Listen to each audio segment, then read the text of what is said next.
first Adam fell in the garden of God, his sin was the causation.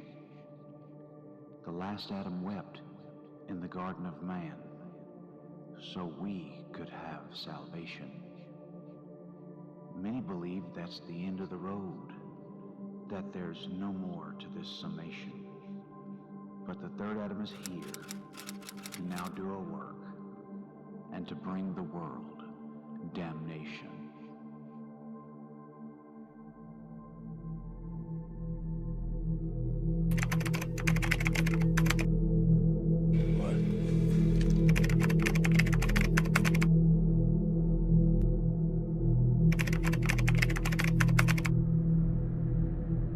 The movement of the Spirit of God. Spirit of God.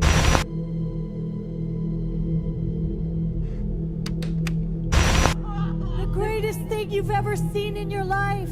The thing about the elephant, it wasn't just an ordinary elephant, it was a wild elephant.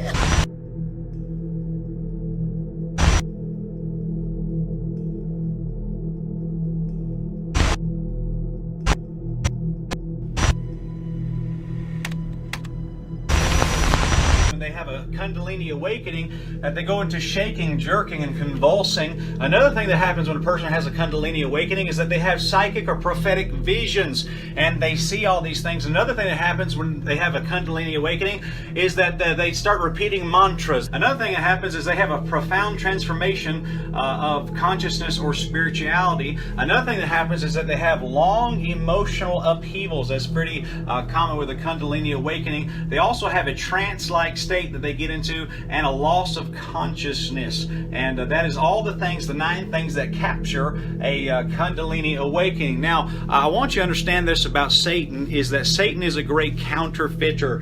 He said, I will be like the Most High.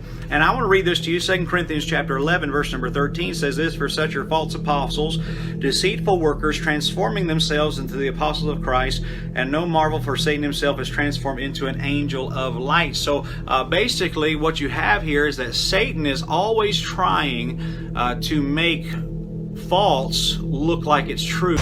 And he'll change the words of it to something like this. He'll instead of calling it Kundalini, he'll call it the Holy Spirit. Now what will happen is when they have the Holy Spirit encounter, not a Kundalini encounter, they have a Holy Spirit encounter, it'll be a strong feeling of euphoria. It'll be shaking, jerking, convulsing. It'll be psychic or prophetic visions.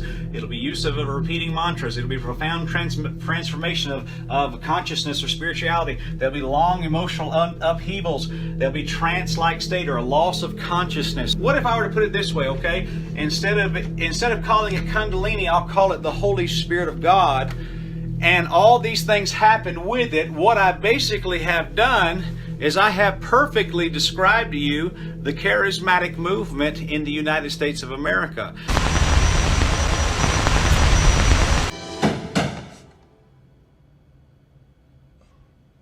Who is it?